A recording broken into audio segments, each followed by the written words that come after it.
everybody. Welcome back to Real Horror. Happy New Year. I haven't seen you guys since before Christmas, so I hope you all have had a fantastic Christmas and a Happy New Year so far. And Vinny, same to you. Thank you for being here tonight with me. Oh yeah, again, this is such a pleasure. I'm glad we're doing them again. Yes, Happy New Year, Happy New Year to you and everyone who's watching or watching on the replay. Um, yeah, this series just keeps getting better and better, and I forgot how damn good it really is. Yeah, definitely.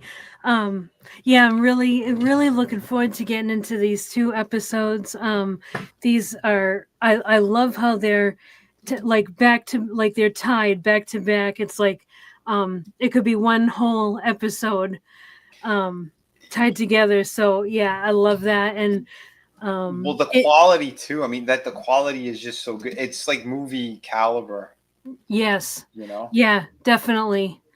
Yeah, the production value on this is fantastic. And the this episode particularly episode 6 is I really loved it. I mean, you can tell that it's like straight out of Silence of the Lambs. Like Yes. it's yeah, like I really appreciate that about this episode. And um yeah, it's just a great storyline. And then we get a surprise in episode 7, but we're not there yet, so we Right. will get to that. um There's a but couple of good surprises in this. yeah, this oh man, these episodes are fantastic. They really are. um so let's see. All right. Yeah, yeah, let's just jump right in, I guess.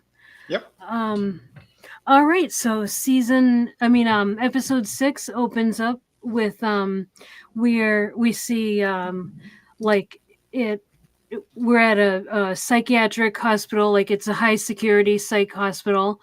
um and we see a prisoner there. I don't know if you call them prisoners, but like a patient who's locked up there. His name is Dr. Gideon, and um, he's on the floor and he's not responding to the commands that the orderlies are telling him. Like they're saying, get up now," and everything like that. And he appears to be out cold. So Mhm. they open up the cell, they go in, they start rushing him to the nurses, where the nurses are. And as she's like hooking up to the IV and all that stuff, checking his like oxygen, all that, we see him kind of like messing with his hand, like you can tell that he's been faking, like this was a ruse. Yeah, she's putting all like the sticky things to monitor him, Yeah. and yeah, as they're doing it, like you see, like she's looking at one of the monitors. She puts the piece on the finger that has does like the heart rate thing as well. Yep. Yeah, and yeah, that you're right, because they didn't zoom up on the hand. They didn't try to make it over the top obvious, but Yeah. you could see that he's doing it because it's like a long shot. Yep. And yeah, then you just hear the beep. She Yep. turns around and he's right there face to face with her. Yes. And yeah, and that's the opening to this episode. Great opening. I All these episodes have great openings like that. Like they waste no time. They just put you right into the situation. I love that. Yeah.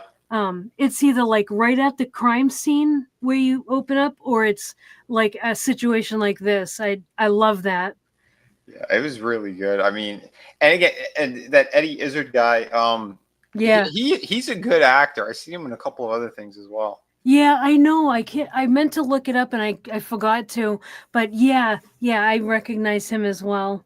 Yeah, Um, he was like a comedian, an actor, and something else too. But yeah. yeah, he gives like I've seen a couple of his performances. It is more like not observational.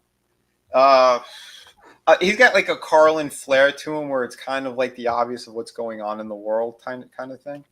Um, Oh, okay. he does a little bit of that stuff, but I know he has very strange tendencies. But yeah, his acting though is phenomenal, and Yeah, he has definitely that kind of that Hannibal Lecter vibe to him. Oh yeah. Yeah, he captures like yeah, he definitely captures Hannibal Lecter absolutely like perfectly Yeah, in this. yeah, And it's hey good. Fletcher, how's it going? Hey, Slasher, Happy New Year. Happy New Year, brother. Yeah, yeah, fantastic acting and yeah, I'm looking it up right now. Yeah, he was in Lost Symbol in 2021, Valkyrie with Tom Cruise, um, Oh, what else? Ocean's 12. yeah, there was a TV series or two he did as well. Uh, was he in one of the American Horror Stories? I can't remember. Oh, I know he does dark stuff too in dark comedies. yeah, I'm not sure. Um, yeah, I'm not sure. But those are a few that I've seen that I caught that he's in. But yeah, yeah, fantastic acting and yeah, did a great job in this episode. Um, so yeah, and then after that, we see Jack and Will heading to. Well, they're on the way to that psychiatric hospital. They're going to meet with the head doctor there. His name is Dr. Chilton, Hmm. and they're discussing like the Chesapeake Ripper, and they the going theory is that the Ripper has been behind bars for 2 years because his last kill was 2 years ago. Hmm.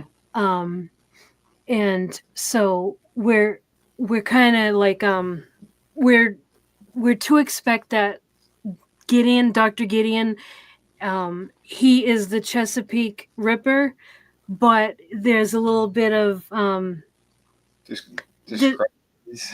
yeah, like there's a little bit of like you can doubt, I should say. Yeah. And yeah, so we don't know for sure yet, but yeah, so they get there and I like when they pull up. Will gets out of the car and he's like, I hate coming to these places, and Jack is like, why? And Will goes, I'm always afraid they're not gonna let me out. Yeah. Jack's like, don't worry, I won't let them keep you and stuff. That was funny. Yeah, that was good banter. But as they're in there, then you're getting that vibe because of the guy running the place. Yes, they actually, yeah, they touch upon that. So Will and Jack are like talking with Dr. Chilton, and Will is asking, like, why was he left alone to with a nurse and everything? Like, this is a high security. It's not a prison. It's just a high security, like a psychiatric hospital, and Chilton is like, he's been a model patient for the past, since he's been there for 2 years, so they didn't anticipate anything like this happening. Yeah. And then yeah, they're just kind of talking about stuff like that. And You say it's Frederick Chillen is the guy's name, right? I thought it was Chilton. I think Or it's Chilton? Yeah. Chilton, yeah, Chilton. That's it. Yeah. That character is also in the movies. Oh, really? Yes. This is the same kind of prison slash mental place that they do have Hannibal in Silence of the Lambs. Oh. Yeah, so it is that same character. It's a different actor, but it is the same character. And if you remember him, he does have his own motives, and you could tell he's Yeah. he's not so much on the up and up. He's a bit of a scumbag and a half, that guy. Okay, that's awesome information because I now that you're saying it, I remember that doctor guy. Hmm. But I had forgotten about it while I was watching this episode. Yeah, because he's giving Will he's breaking his balls while they're in the office. Yes. and Yeah. and yeah, because it's like, yeah, well, you're the guy. Well, like, we really, what was it? He goes, you're a mind that we're all curious about. You have Yeah, all he's these like, multiple tendencies from these Yep. like killers and like he's really hitting buttons as he's talking to him. Very, very disrespectful. Yes. Yeah. And he gives that vibe, like he's kind of like that. Um, kind of that smile is kind of like not. It's a not right kind of smile, and he's Yeah. yeah. The vibes you get off him are like he's kind of um. You just get a bad vibe from him, Yep. and And yeah. it's very fitting too because yeah, I mean he did reprise his role in Red Dragon as well. That guy. Okay. Yeah. Cool. Cool. Which again, that's mostly what this series is based off of. Yep. So it is really interesting and cool that they started putting that in already in season one. Yeah, yeah, definitely. I'm gonna have to watch that movie again because I haven't seen it in so long. I forget a lot of it. Red Dragon. Yeah, But yeah, it's been that a was long time. that was really good. Yeah, I remember liking it a lot. Yeah. Um, okay, so yeah, yeah, because yeah, Chilton is like, yeah, Chilton mentions like that Will has, his personality disorder and neurosis and all that stuff, and Jack interjects with, he's not here to be examined, kind of like oddly being protective over Will because. If you remember how episode 5 left off, it was kind of like Jack kind of abandoned him, Mm-hmm. and he was kind of like Will is like having this nervous breakdown. He's like, I can't do this, I can't do this. Um and then Jack finds out about his wife is dying of cancer and everything, and then Yeah. Will is like, I'm here when you're ready to talk and everything. So they must have mended things because they seem good now. Yeah. Well, what I think it is, I think it's Will is being a little more respectful towards Jack because Yep. he's aware of the situation with the wife. So like it's a little bit like they're walking on eggshells, and it kind of makes sense to why that's like a bro thing almost. Like if guys like they kind of have like a little bit of some words or whatever. They're a little shitty with one another, and Hmm. like another week or two, then things are just okay again. And like Yeah. and most times guys don't even have to talk about it. It's something like that, but because of what they're doing is so vital and so over the top with all these killings and everything, Yeah. it makes more sense where it's like, yeah, whatever, water under the bridge type of thing. Yep. Um, Yep. but it, Something only men are capable of. Like women cannot operate on that level. yeah, that's yeah, it's one of those things. Is like I remember back in 1998, it was a Thursday. The Yeah. way the way you gave me attitude when you threw out the garbage, but I threw Yeah. out the garbage, right? Yeah. Yeah. It's that type To of shit. totally. Yeah. Like we are definitely aliens to each other. But But yeah, yeah. but yeah, the way that they kind of like they're cool, they're all right. But you could also see that Will, like, especially later in the episode, he's being very careful with his words, Mhm. with how he's responding to Jack. Because once we get into that other thing with the um, one of the recruits um, Yeah. that the Chesapeake may or may not have done stuff with, like he's Mhm. very sensitive about that topic. Yeah. So, Yeah. Yeah. So we definitely see a change in the dynamic between them since episode 5. It's very, very different. yeah. Yeah. So then they go and they check out the scene, and we see the nurse's body. She's got like all these like medical equipment poles like going all through her and everything, and her eyes are gouged out, and we find out that some of her organs have been removed. Um, Yeah. and then so uh, Will decides to. Well, doesn't decide to. Will ends up doing his like recreation thing, and and this was dark when he did his recreation thing. Oh Um, yeah, it's so everything we did not see with Eddie Izzard, yeah. we see with Will. So Yes. we get everything that happened to Eddie Izzard up until when you hear the beep and she turns around and he's standing there. Yep. So we see the continuation from there, and I love it because everything is seamless. It's like shot for shot. up Yes. until that point, and then yeah, and oh my god, was it brutal. Yeah, yeah, it was dark. It was very well done. Um Well, when we first see the body like that with all the pieces and oh, all these instruments sticking out of her, yeah. because it's sort of like yeah, the one that was in the field on the antlers. Um, Yes, that's right.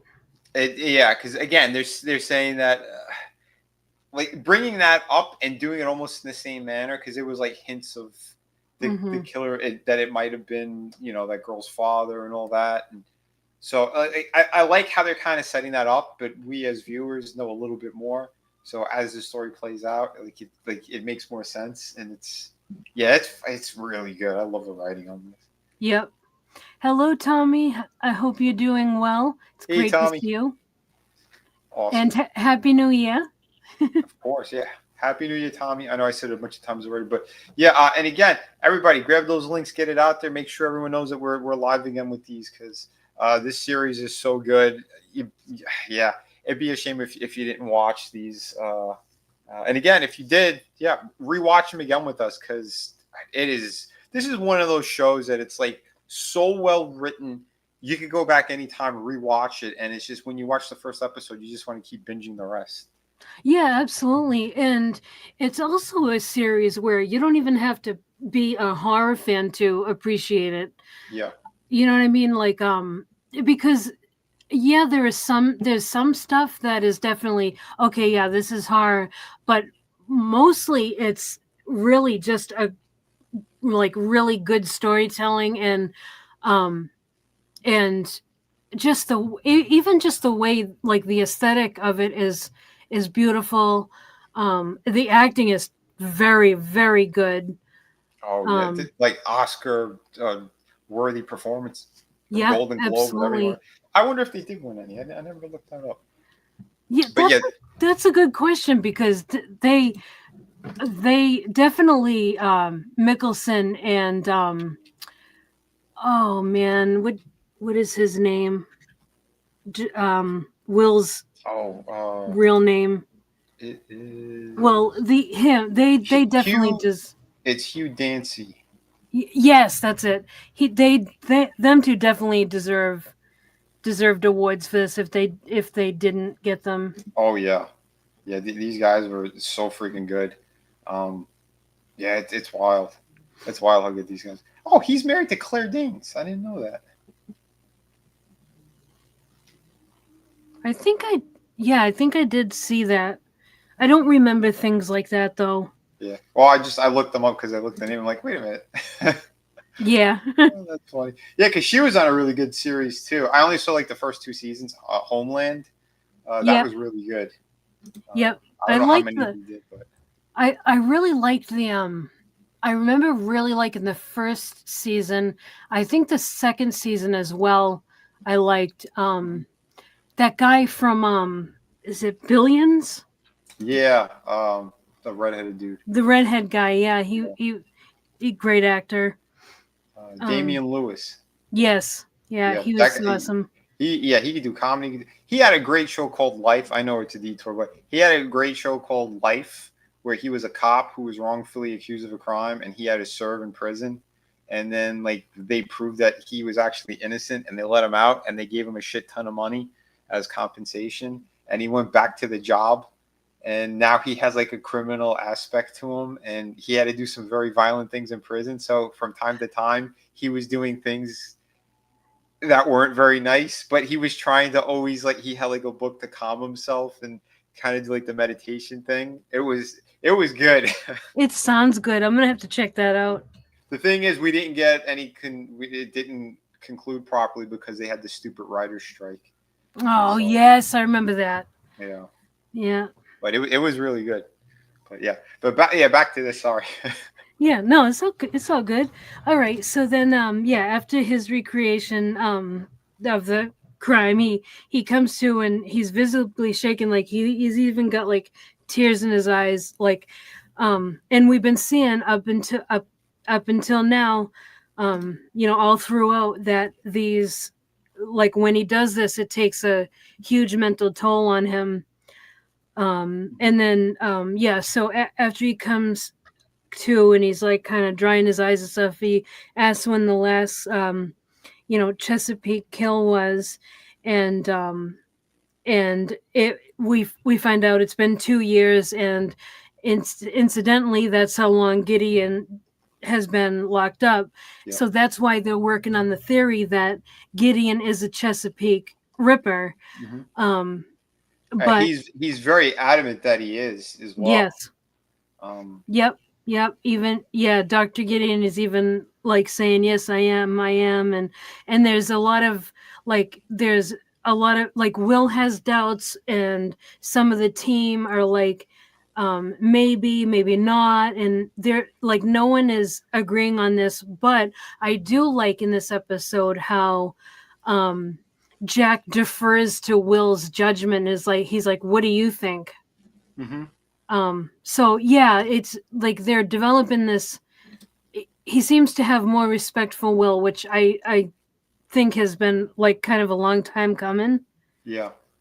Um, but there again, he is still using Will. Hmm. Um, you know, to Yeah. catch this guy. Like he knows this takes a toll on Will, but he still, he just has tunnel vision. He wants to catch this guy, and he's going to use Will to do it. Yeah. And I mean, I like that Will like he still gets that sense like he knows when something's off, and something was definitely off about Eddie Izzard's character. So Mm-hmm. they bring in Alana Bloom as Yep. well. So yeah, when they like they kind of they both question him, to kind of get a different viewpoint, since Gideon, he's got like a major hang up on Alana, like he's got a big crush on her. Um, the way that what's his face, Chilton was Mm-hmm. was saying, because because they bring her in because they need more tests and stuff, because she had interviewed him in the past, and Yep. he had a very big liking towards her. So I like the approach that they kind of, you know two different interviews for the guy. Yeah, I like the way they did this. Real quick, hello, Scrambles, the Death Dealer. Hey, Hope you are Scrambles. well. Um, yeah. So okay, so right before that, when he asked like how long, well, Jack says it's been 2 years since the last uh Chesapeake kill. Then it jumps right to like a it goes to like the past, and it's all and it's grayscale, and Hmm. we see that like Jack getting acquainted with a new recruit named Miriam Lass, Yeah. and it basically like she kind of is, well, she's an analog to uh what the heck was her name in Sounds of the Lambs? Oh, Clarice. Clarice Starling, yes. Hmm. Wow, brain fart. Yeah. Yeah, she's a direct analog to Clarice. Um, and she gets assigned to the Chesapeake killer case. And she does what Will does now. Yeah. Yeah. Um, She's pretty good, and even how they kind of introduce her. But yeah, I do like what they did. yeah, Shit. Glasses. yeah. So they set us up with that little flash of Jack's past with this recruit Miriam Lass and everything. And then we come back to the present where um, Alana and Will uh, start to interview um, Dr. Gideon, and like the way, so they want to do it separately, and I like the way they do this because as Alana goes first, and as she's asking questions, then it cuts to Will, um, kind of like questioning as well, but it kind of almost seems like he's answering her questions. Hmm. It's really clever the way they stitched that together. Yeah, I did like that. It, Yeah, it it, looked, it was great. you did a great job. Oh, by the way, it did win. It had 27 wins, out of 59 nominations Oh, between a bunch of nice, different stuff. So yeah, they did a good job there. awesome, awesome. Nice. And yeah, during this interview, he's saying, yes, I am, I'm the Chesapeake Ripper. And they're kind of, they're doubting it. um and then that's done, and we see Jack visiting Lecter, and they're like sitting in front of the fireplace, and he's basically there to like kind of talk about how he's not, very happy because his wife isn't really talking to him about her cancer. She just only talks to say either, I'm fine or I'm not fine, and that's kind of it. And he wishes that she would talk more. And he's like, he's saying how he's lost hope. And like, just like, you can't lose hope for your wife, like he has to hang on to hope because she's lost hope. And then he's like, I'm also thinking about, other losses too. And Hannibal asks, who else couldn't you save? And then we get another flash to the past, in Jack's past, where he and Miriam are talking, um, at one of the Chesapeake Ripper kills, which looks exactly like how the nurse was killed. Yeah. um and you can, in this, you can see that she looked up to Jack. She's like, you're the what did she call, like, guru or something like Yeah, that. yeah. I think it was Guru. Yeah. And she's like, you'll catch him and all that stuff. So she definitely, like, she looked up to Jack a lot.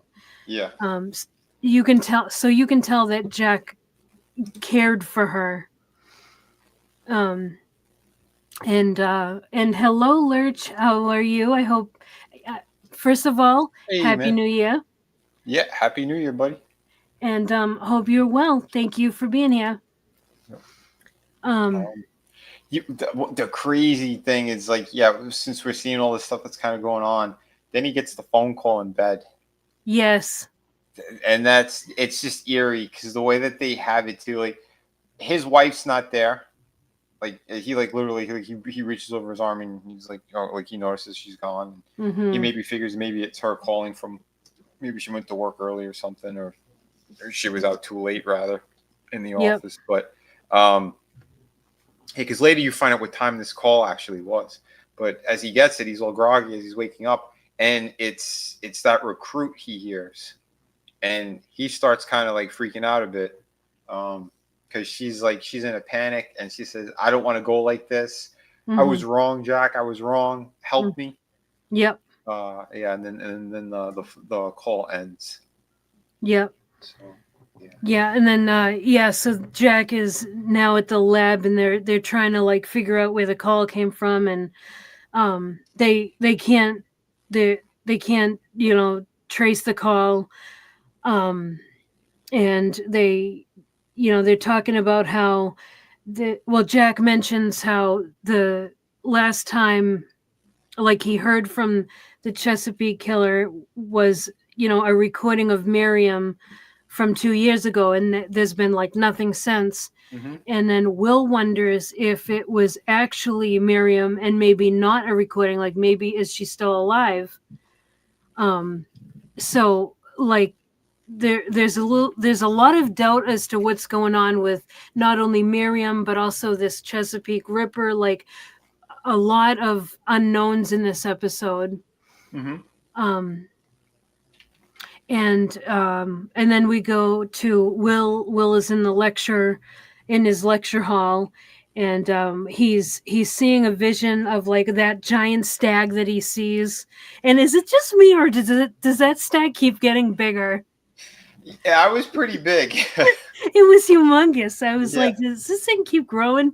It's great to get every time we see this thing. It's either, if it's not Lecter, it's another really dark situation that's just about to happen. Yep. If you've noticed, so yeah, Yep. it's good. They do a great job with it.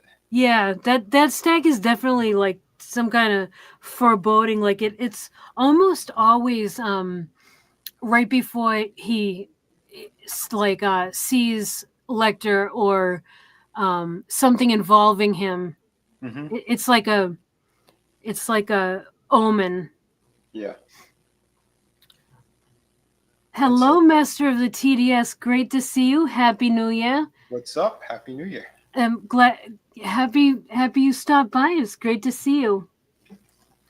We are discussing, in case you weren't aware, we're discussing the series Hannibal, and we're on season 1, episode 6 right now. We'll be getting into episode 7 after this.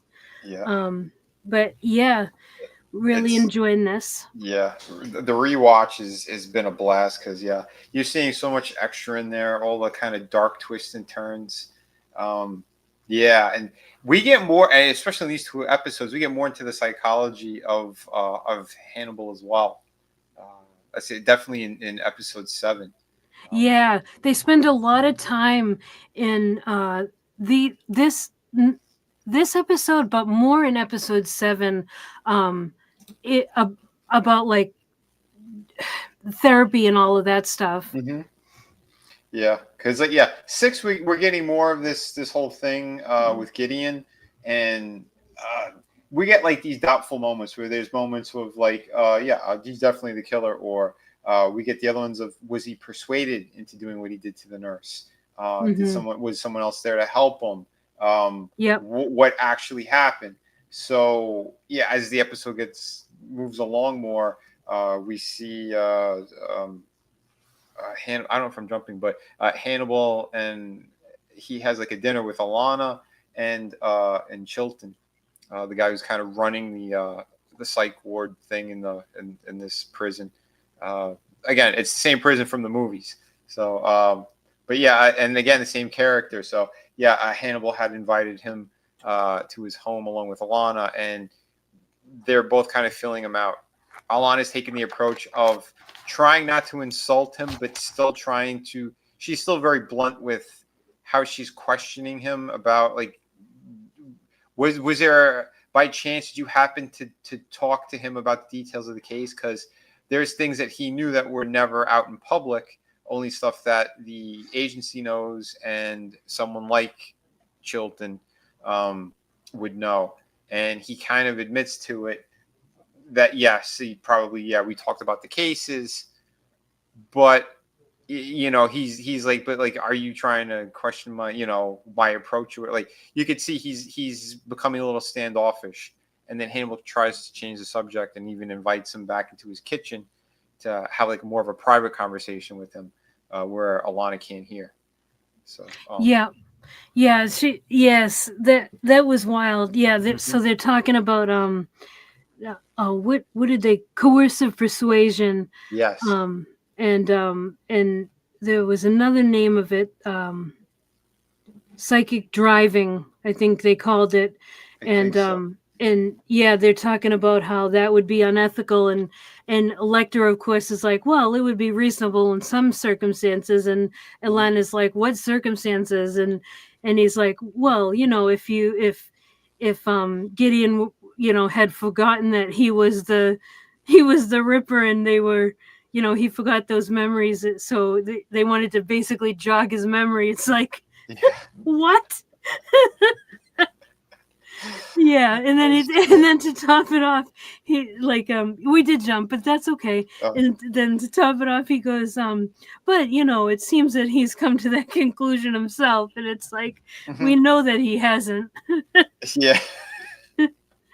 Um, Shit. so yeah, that was funny. And then yeah, and then he asks, and then what was it? Yeah, and then yes, and then he says to Chilton, he's like, if you had done that to Gideon, I'm a little more forgiving than Bloom is about the about Unorthodox approaches. yes, yeah, and then Chilton's looking at him kind of like,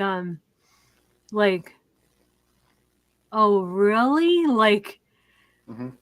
it's Yeah, kind of he like he's lifting his eyebrow and kind of like a slight smirk, like he's okay. Are you there with me, or are you playing me? Like you could see yeah, he's trying to feel out Hannibal. yes, yeah, like we could be partners maybe. Hmm. Yeah, he's got that guilty, like that smug smirk. It's kind of weird. Yeah, like he's And like he needs to figure him out more before he'll admit directly. yep, But we know how confident Hannibal is because like the way that he says it and stuff too. He's very like very dismissively. They cutting the grapes or whatever, and he grabs yeah, his platter of food to go to the table. But see, the whole dinner kind of happened too because Jack is convinced too. He's like, wait a minute, no, this has to be like Gideon has to be the killer. Everything kind of lines up, and then he knows details about the case. But that's why like Alana, Will, and no, Hannibal wasn't there. I don't think during that conversation, or was he? I can't recall. um, But the other ones are more doubtful, basically. And Jack's like, no, I believe we got him. Um, yeah, yeah. Jack definitely. Jack thinks they got him. Will is like, no, this is a copycat.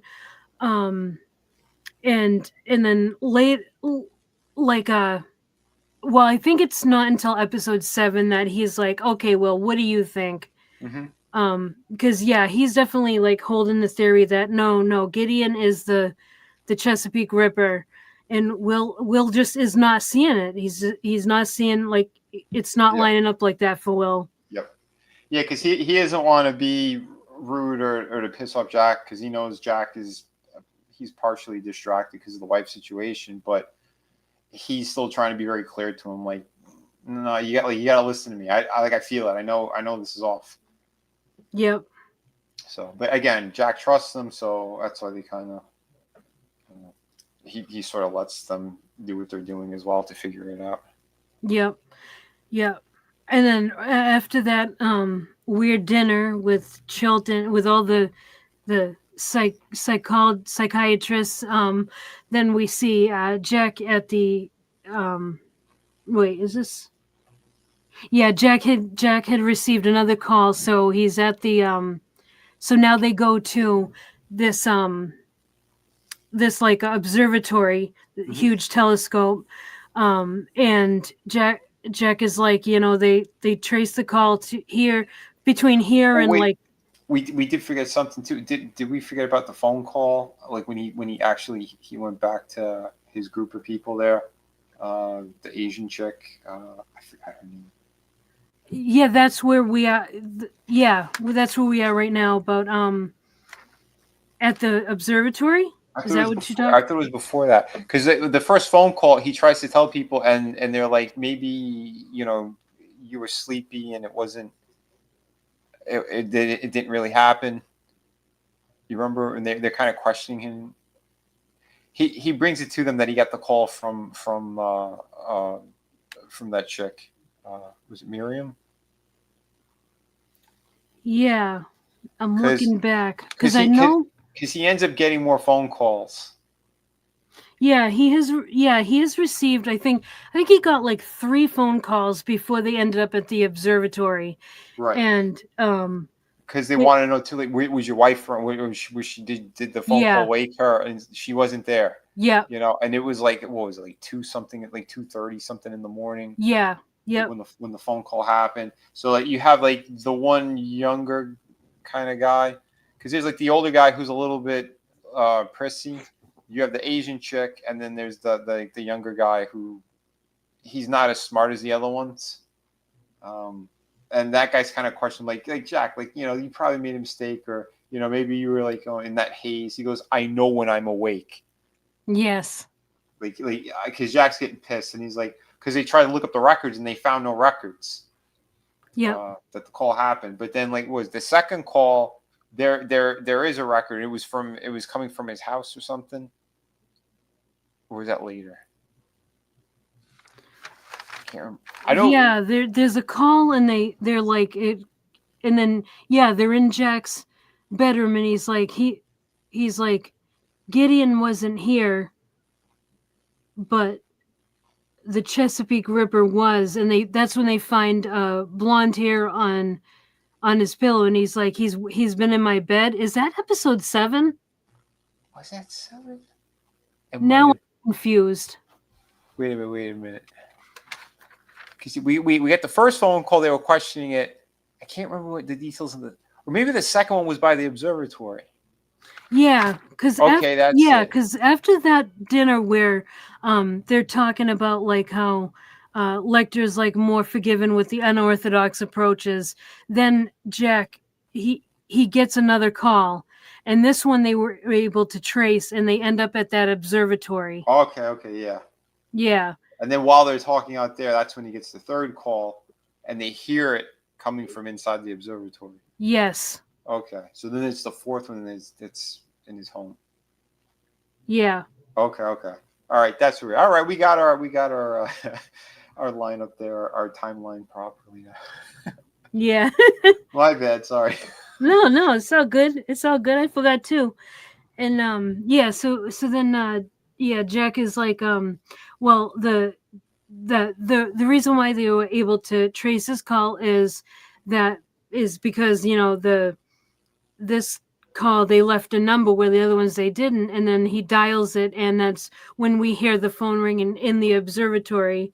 Right. And then they walk in and we see a severed arm holding a phone that's ringing, Hmm.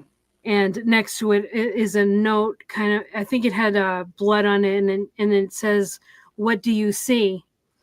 And then Jack and Hannibal, uh yeah, and then yeah, so Jack is with Hannibal, and Jack says the caller gave him false hope and all that stuff, that Miriam was still alive, and that's when Hannibal's like, "You can't give up hope." Yeah. So that's, yeah, Yeah, that's when because that a happens. lot of their conversation is like Yeah. what's going on with his wife, and Yep. that she gave up, and he's Yep. kind of giving up, and that's when Hannibal says, "You can't give up hope. If she did, you have to be there for her. You have to give her that hope." Yep. You And know, so then it's yeah. it's crazy because he's giving him good advice and stuff, but at the same time, we know he's more nefarious in what he's doing, Yeah, and it's nuts to watch. it And is. This, oh, yeah. hello Alan from Grave Reviews. Nice to see Hey, you. hey, buddy. Happy New Year, and I hope you are well. Yeah, Happy New Year, man. But yeah, that Um, how he's playing with the guy like this, kind of this, like he's toying with them, is really crazy. It really is. Uh, yeah, because it's like he comes off as like this caring therapist, right? But we it feel know, it feels so sincere at moments. yes, it does. And I think sometimes he actually is. Like, he did tell Jack, he was saying, like, you know, I'm really sorry about your wife, and I do believe that the world is a better place with her in it. I think he actually means that when he says it. Mm-hmm. Um but then the things he, like, there are other times when he's saying things like that Yeah. where you Well, can tell that he's very being very manipulative. yes. And that's what it is too. That's what there's so many layers to the character, and it's that whole thing of a sociopath and a psychopath, Mm-hmm. where he could be sincere or it looks like he is, but he completely isn't, Yep. because it's just that's how they're wired, and he's just getting off on because later we really see how he's getting off on one of the things he was toying with them with. Um, but yeah, again, so well written. But yeah, when they panned over and we see the hand, like the cell phone that was in the hand, and then they keep panning over, and you see that the arm is severed by the forearm. Like, Yeah. oh, that was so heartbreaking. Like you kind of knew, and then when they finally show it, they reveal it. It's like, oh man. I know, and you know, it was funny because I'm thinking, because I couldn't remember what happens to Miriam, and I was thinking that that could just be her severed arm. Like, the Chesapeake Ripper, Because they never found her body. yeah, they never find her body, and we know that the Ripper has surgical knowledge and everything, Yep. so it could just be a severed arm. Yep. Um, but yeah, so they kind of leave that open. They kind of like that's the kind of like that the the the false hope that's being planted in Jack's mind. Yeah. But Jack keeps saying it though. He knows that she didn't survive. Yes. Yeah, he does keep saying that. Hmm. And then but then in his then he's also kind of struggling with wait, maybe. You know, this like that little flicker like maybe she is Yeah. still alive. And then this removes all doubt. This whole scene Yeah. at the observatory. Hmm. And then we get a glimpse. Jack talks about Miriam, and we get a glimpse of, um, well, actually, it's not a glimpse. We get a huge scene that takes place in the past of how Miriam, while she was investigating the Chesapeake Ripper, she went and saw um, Lecter because Lecter used to practice medicine and he used to work in an ER. And one night when he was on duty, a patient came in with an arrow wound in his thigh, and and uh and he's like he's playing dumb. He's like, I don't recall, I guess my memory isn't as good as I thought it was and all that. And then and he's like, well, I kept detailed journals back then, so I could go retrieve them if you think that'll help. And she's like, oh yes, please. And then he goes and like he has that second story in his office where like he has the books up on a second story. Yeah. And so he goes up the ladder and she's kind of like perusing the office and she's checking out a sketch, and one of the sketches is of a woman with or I think man or woman, I can't. It's like a diagram of a body. Yeah. Like you only see like part of like the leg sticking out under, like, because he's got Yes. other drawings on top of it, but it's kind of almost strategically placed there, because as she's walking over, that's the first thing she notices, because it's so different from the other drawings. So as she pulls it out, you see like the full body chart, and it looks like there's all those puncture marks of like where the Chesapeake killer there was, how he was impaling people, Yep. like all those items he was putting into them. So she starts freaking out, but as she's looking at it, you see in the background he's now Hannibal's coming down his ladder, and And as he's he's walking close, you see he had taken his shoes off, so he's yes. in his socks. He has his jacket is off, his tie is off. Yeah. Like he's like moving like a ninja essentially, and he gets behind her, and he's just like he has her by the throat. um Oh, it was a heartbreaking scene. Oh my god, yeah, it was so wild to see that, like, yeah, just the way that he comes down the stairs like that in his stocking feet. And um yeah, that was just a wild that was well done. That was a great scene. It was. He plays Psycho and Killer so well. Yep. That Yeah. animal look, because his face, it's almost like a skeleton, like the way that his Yeah. eyes are kind of sunken in like that, and his mouth, the way he speaks, everything Yep. about him is he's got this creep factor to him, but like when he's able to put the charm on, it works just as well. So, yeah, I mean, I don't know, they did such an awesome job. Mhm. But yeah, she's trying to like claw at his face or something. She can't. He has her so quickly. Yep. But yeah, it feels like that moment in like Silence of the Lambs when like Clarice is, and she finds the it's the Billy Bob guy there, uh, Buffalo Bill rather. Buffalo Bill, yeah. Yeah, and he's got the night goggles on. He's right in front of her face, kind of thing, and she can't Yes. see him. It's got that same kind of vibe to it. Yeah, it's, oh my god. Yep. Yeah, very well done. Yeah. And then it snaps to the present, and Jack says she was a very brave young woman. And Lecter is kind of looking, and then he just drinks his wine, and that's how the episode ends. Yeah. But it's And almost like he's almost tearful too, like the way that he's like she was like, you can really see again like that vibe, that sincere kind of, she was a good person type thing. Like, yeah, yeah, it's so evil. yeah, he definitely, yeah, you can tell that he cared for her very much. He, yeah, he had like yeah, he was fond of her, not in like a romantic way, but as like this is like kind of like a student of his. Mm-hmm. Yeah, there was you can see that. And so that concludes episode 6. Fantastic episode. Yeah. Um, and then, okay, so now we get into episode 7 and a special guest appearance on this episode Mm-hmm. is Gillian Anderson from X Mm-hmm. Files. She's Scully. Yep. Um, this was awesome.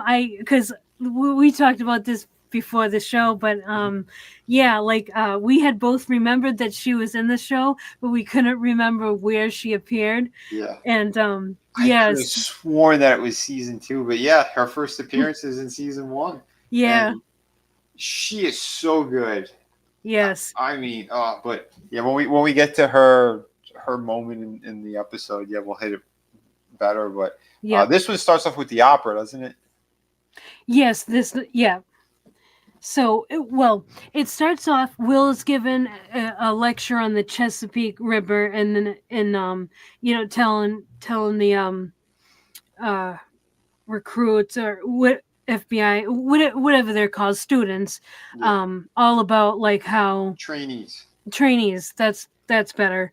How the Chesapeake River kills like in threes, and he calls it a sounder because um they're they're like the Ripper sees them as kind of just like they're pigs to him, Mm-hmm. and that's another name for like a group of pigs is a sounder, I guess. I had never known that, so I learned something in this episode. Yeah, I'm not very versed on pig lingo. No, I never heard of that, but I don't. Just froggets. I didn't grow up around farms, so I don't know about those words. So, Yeah, same. so yeah, then and where was yeah? He's doing Yeah, this lecture. because Jack comes in as he's kind of showing Yeah, the slides of the different victims, and as he gets to Miriam, that's when Jack walks in, and he yeah. even changes kind of how he's speaking. Yeah. He's Like, like, oh no, not Jack again. right? Like, no, like that timing was so piss poor. I know. Yeah, because right when Jack walks in, he has a slide of Miriam Lass's picture up on that huge projector. Yeah. And it's like, oh man, Yeah. like, so yeah, timing. Yep. Jeez. And he leaves that off like he's like yeah, he talked about how they found the severed arm, but they only found that because the Chesapeake Ripper wanted them to, and he says that his kills remain theatrical. And just as he says that, it cuts to we see like down the throat of someone the vocal cords how they move. It's of an opera singer, Yeah. and we see Hannibal is in the audience, and he's watching the show, and then it gets to a certain point where the woman is singing, and then he gets kind of teary eyed, like he's really into the opera. Yeah, he gets very emotional. Yeah, And he gets teary like that.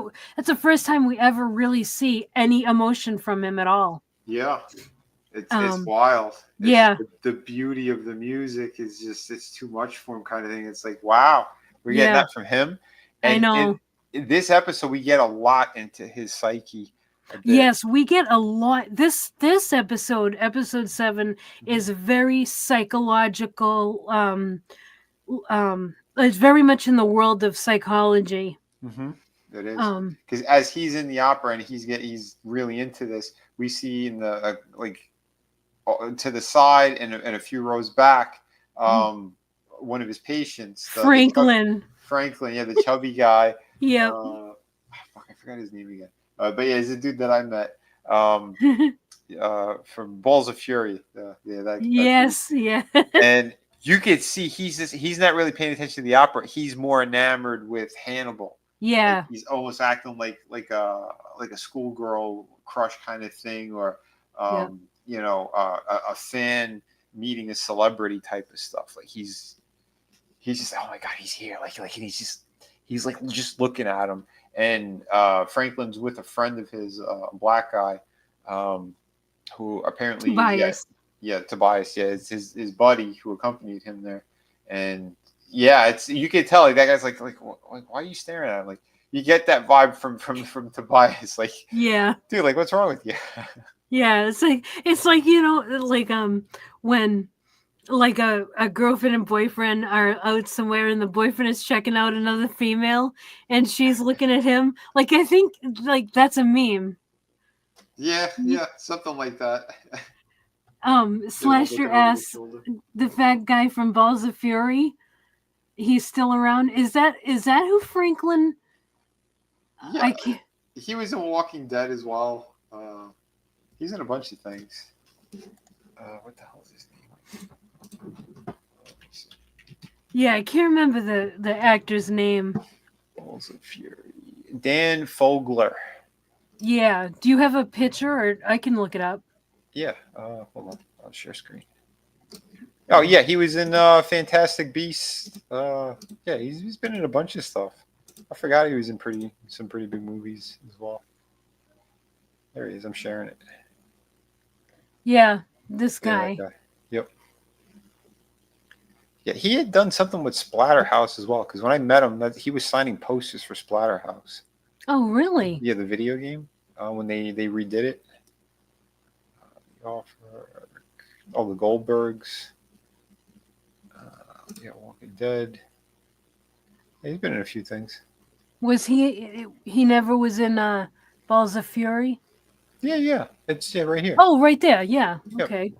Yeah, he was the lead. He was the fat guy in Bulls of Fury. Yeah, there he is. The ping pong. Oh my god, that was so good. That was hilarious.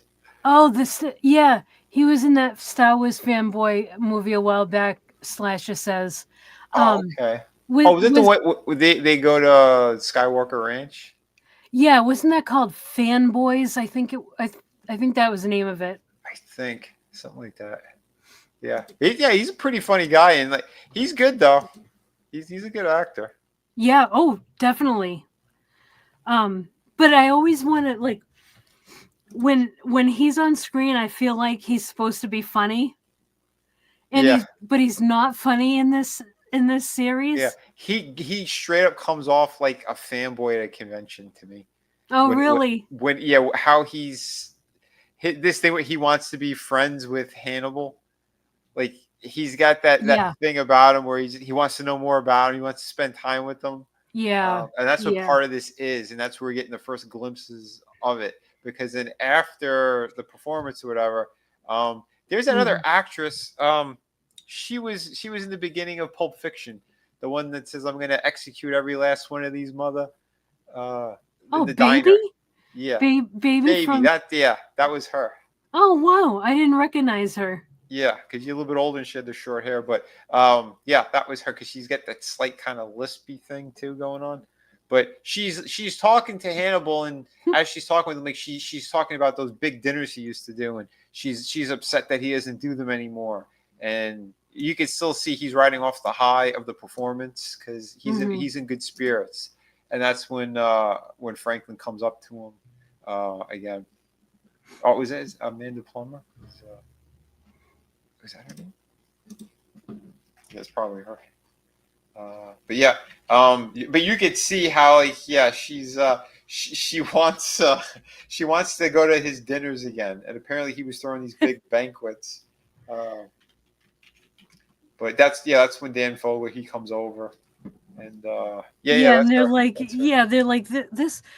It seems like someone wants your attention, and Hannibal's like he's trying to be professional, but also I think he's a little weirded out. But Yes. yeah, he's like some parts of my life need to remain a mystery, but Yeah, then because how he introduces himself, and he's like, yeah, oh well, who's this? And he's like, yeah, oh, he's and Hannibal plays it off, and the other guy's not reading the room. You know, when he's yeah, like, you should be playing off of what I just said, and he doesn't because he's like, yeah, it's just he's an acquaintance of mine, whatever. And then right away, Dan Fogler goes, yeah, I'm one of Dr. Lecter's patients, yeah. and It's kind of you could see it in his eyes, like why'd you say it, you little shit? Like why'd you say that?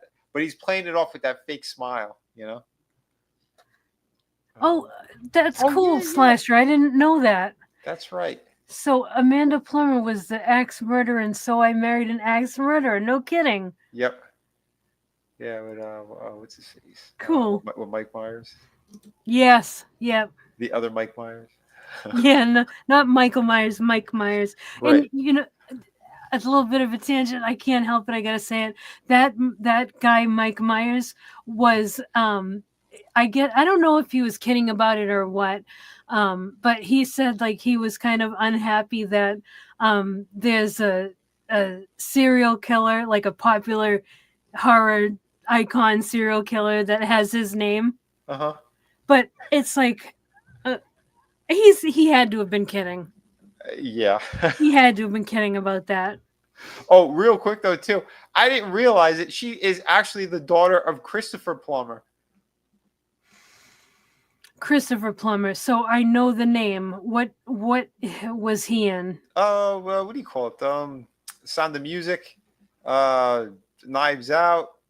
Oh, Uh, Knives Out. Yeah. yeah, yeah. Okay. He was in Dracula 2000. He played Van Helsing. Okay. Yeah, Yep. that Yep. guy's such a great actor. Yeah, I didn't know that was his daughter. Holy crap! Now that Oh I'm looking at wow. photos of them, yeah, I can see it. She has his Everybody face. everybody's related in Hollywood. Yeah, It's like a town in New Hampshire. yeah. He had like such class about him. Like New Hampshire. He had like such class and regalness about him, and she almost looked like she came from a trailer park. Like well, in some Funny. of her roles, and this and Hannibal, you could tell, yeah, she looks like she's more upper class. How they how how she's dressed and like everything. Hmm. Yep. But yeah, but typically, yeah, she usually plays crazy, like really, really well. Well, maybe it isn't acting. Maybe. But yeah, that's funny. Holy shit. But yeah, so but yeah, the way Hannibal's talking to them too, because he makes it sound like, yeah, he's not done with his with those big banquets that he normally does. I just need the proper inspiration. He goes, never say Yeah. never kind of thing. I like how he says, yes. So she's like, you never have us over for dinner anymore and stuff. And he's like, well, the feast has to present itself.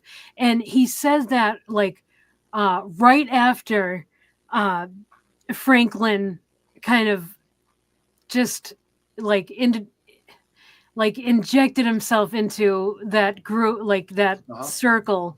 Yep. And it's like, oh man, no, not Franklin. Yeah. But He's so yeah. stupid. Well, Lecter wasn't too enthused with that. And he was quite pissed, yeah. but Yeah. he's downplaying it. He's downplaying it like crazy. Yes, he is. You can tell that he is very much in control of, like, you can never get a read on him. Like, he's very much in control of how he's really feeling. Yes. Um That's one thing I'll definitely say about the entire series. He's like that throughout. It's like he's definitely controlling every situation. yeah. Yeah, You know? absolutely. He's got zero fear of being caught, zero fear of who he's messing with. Yeah, there's moments where he's on these crime scenes and you know that he's directly, involved in it, or orchestrated completely, and like zero fucks given. Yeah. Which is, again, fantastic, the way they did it. Yeah, absolutely. Fantastic. All right. So then we see Jack is in the lab and he's okay. So, yeah, I'll just say it like this. So now we see Jack in the lab and he goes to like one of those doors where they keep the bodies in, and he hears a phone ringing from inside one of those things, and he opens it up, and then no, I'm sorry, no, he doesn't open it up at that point. He just hears the ringing from inside the drawer, and it keeps ringing, and then all of a sudden we see him getting waken up by a phone call. So so that was a dream he was having. Uh-huh. And yeah, every time he gets a kill, I mean a call, it's another kill. So now he and Will are headed to the scene, and they're talking, and he's like, you're expecting this to be another um, a Ripper kill, and he's like, you can't let the Chesapeake Ripper get under your skin. You'll catch him. Like it's funny how Will is kind of like um coaching Jack Jack, yeah, because he knows when how messed up in the head Jack is from this situation, and then the personal stuff with his wife. So yep, he's kind of cheering him on right now. Yeah, I do like that. yep, yeah, he's being awesome to Jack, and it's just it's like Jack should be, it should be the other way around. Jack should be looking out for Will. Yes. You know what I mean? Like, or just being mutual. It's not even mutual. Yeah, Um, it's usually very one sided, but yeah. um, and that's the thing too. That's the vibe I'm also getting with how he's messing. Not that he's messing. But when we have those flashbacks with Miriam, Hmm. how Jack pretty much put her in directly in harm's way. Yeah. And we're seeing him do the same thing with Will. Yeah, he's like repeating the same pattern. Yeah, so he's not learning from it, and I think that's another reason why Hannibal might be kind of why he's fucking with him. Hmm. I'm getting that sense throughout these first couple of episodes regarding this. Well, more in this story arc in particular. Yeah. So they arrive at the crime scene and find a body in the tub, and there's like kind of pieces around the house and stuff, and they figure out that it's like there was a surgery was performed, and then it was kind of like the surgery was undone, Mhm. and then Is it like a hotel or a motel? it looked, I don't know, because it had really nice wallpaper, so I don't really know where it was. Hmm. I don't think they explain it. It looks like a house, but I don't know. I thought it was a hotel. It could be a hotel. I don't know. I don't even know if they said. But yeah, so Will does his recreation thing, Mhm. and then he says that this was, oh, and also a new thing as he's doing his recreation is he sees a stag during this, which has never happened to him before. Yes. Yeah, he's usually in a sleepy state or something like that when Yeah. he's seeing the stag. But now he sees it while he's kind of doing this. But the other interesting thing though, on top of that, is that now when he does these, they're even more visceral. Like the other ones we see up to a certain point. Now we're Mhm. actually seeing him doing like the full kind of killings, or the like. He's got more involvement. Yeah. Um, Yeah, it's like, yeah, cuz previously when he would do these, it seemed it was more like he was watching it happen, yeah. and now it's like he's performing it. Yep. Yeah. And this one was interesting because he's struggling with the guy. Like when he brings him in, it's Mhm. almost like something else had happened. And as it's going on, like there's a bit of a struggle.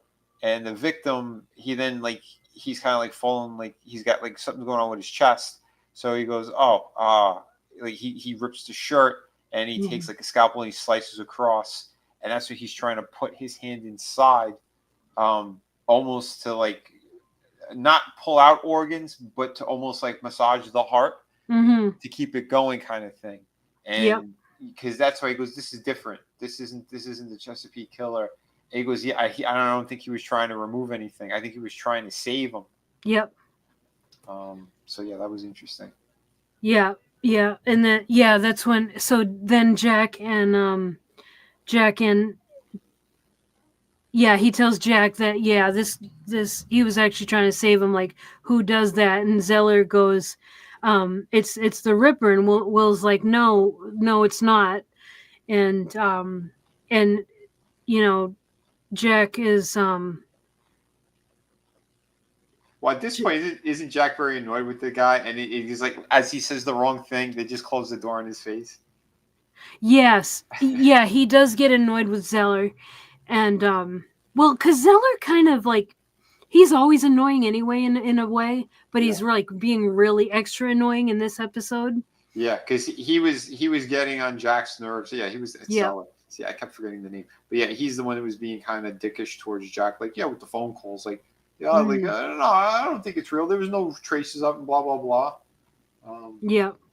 so yeah, it's, And yes, Will goes to Jack. He's like, "This isn't the Ripper," and then he tells a story about how in one of the Ripper's victims, the Bible that the victim was holding was held the Bible like was the page was held open by a tongue, mm-hmm. like his tongue was removed Yeah, and the tongue was yeah, holding that that. over the top stuff. Yeah, the theatrical stuff, like he Uh-huh. said in the beginning, and he's like, Yep. "This isn't that." Nope, not at all. It Yeah, goes because all the blood that's all over the place. He goes, yeah, it's because it got messy when he tried to save his life, basically, and that's why he left him in the tub when he couldn't save him. yeah. And Jack asks, how do you see this guy? And Will is like, I see him as one of those pitiful things. I kind of had a hard time with this dialogue. I didn't like it. We'll get into that though. But he Between who? says, um, how Will describes the Ripper. He says, Jack goes, how do you see this? How do you see the Ripper? And he goes, I see him as one of those pitiful things that's sometimes born in hospitals. They feed it, keep it warm, but they don't put it on the machines. They let it die, but he doesn't die. He looks normal, and nobody can tell what he is. And then as he's saying that, it cuts to Lecter opening his office door to have his appointment with Franklin. And I hated the way that I hated the way that Will How he worded that? how he worded it, because it's like one of those pitiful things that's sometimes born. It's like, you mean a baby? Mm-hmm. I just I hated this. I hated that. Whoever put that in the script, I did not. I hated that. Okay. Yeah, that was like, why did they wear a pitiful thing? Yeah. I don't know. I don't know. Yeah. I just That part of it, I think that's his opinion of how he's viewing this mhm. Chesapeake killer. Yeah. That he is this pitiful creature, but yeah, to associate it with a baby or something Mhm. along those lines of something weak that's in the hospital. Yeah. Yeah, I get you. Yeah, something about the Yeah. wording was kind of weird. Part of what he said, like towards the end of that, made more sense, but that he referred to it like that, yeah, Mhm. I'm with you there. Yeah. I think that yeah, they could have fixed that a little bit more in the writers' room. Unless what they were going for is they didn't want him to humanize. Could be. Well, you know what? I think it does make more sense because as we get further into this now, and in the conversation with Franklin, we're getting more of a sense of there's definitely that broken part of Hannibal is coming Mhm. through, and that Yeah. it is a pitiful thing because yeah, as he's sitting there with Franklin, Franklin's talking about how he wants to be friends with him. He's like, I'm not your friend, you know. I'm helping you. You're my patient. We're not friends, you know, that type of thing. And that's what I mean, like the fanboy part of it too. And Yeah. as they're having this conversation, he's trying to break it down because he's like, I want to know more about you. And like, because Frank, it's like that oblivious thing too. And this is why I kind of almost related to like a fanboy thing is Hannibal is insulting him. And at the same time, he's eating that shit and he's enjoying it.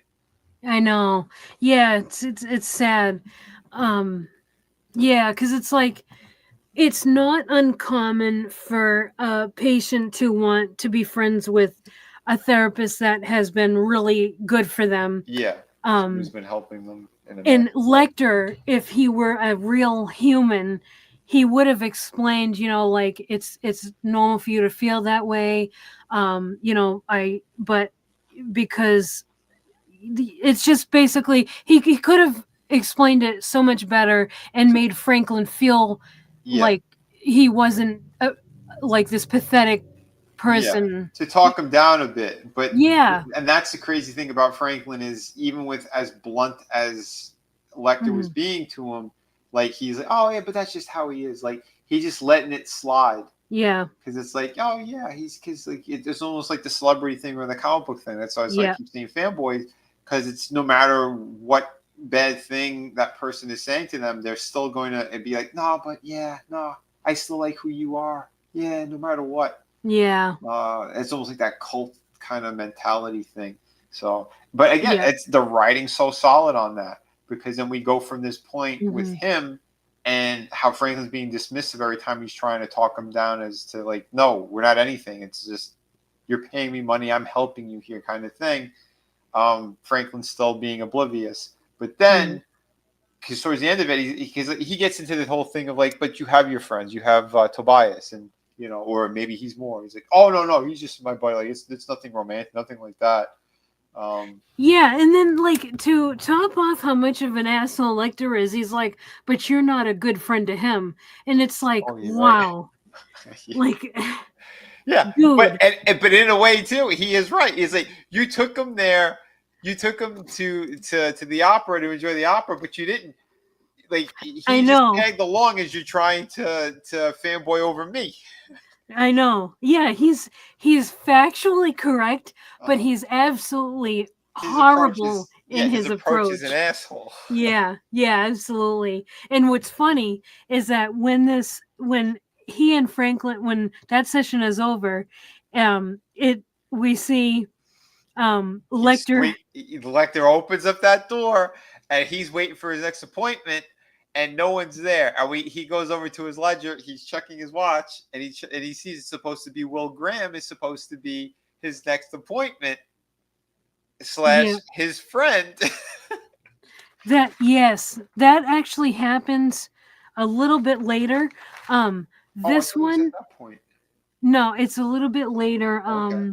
But yeah, we will definitely we'll get to that. But yeah, so after this particular appointment with Franklin, it's funny because he's telling Franklin, "No, I'm not your friend. I'm your therapist." Like point blank, that's it. And then we see Lecter having his session with his doctor, who is played by Gillian Anderson, Yes. and she's saying, this only works if I'm perfectly honest with you. And Hannibal's like, well, I'm honest, and she says, not perfectly.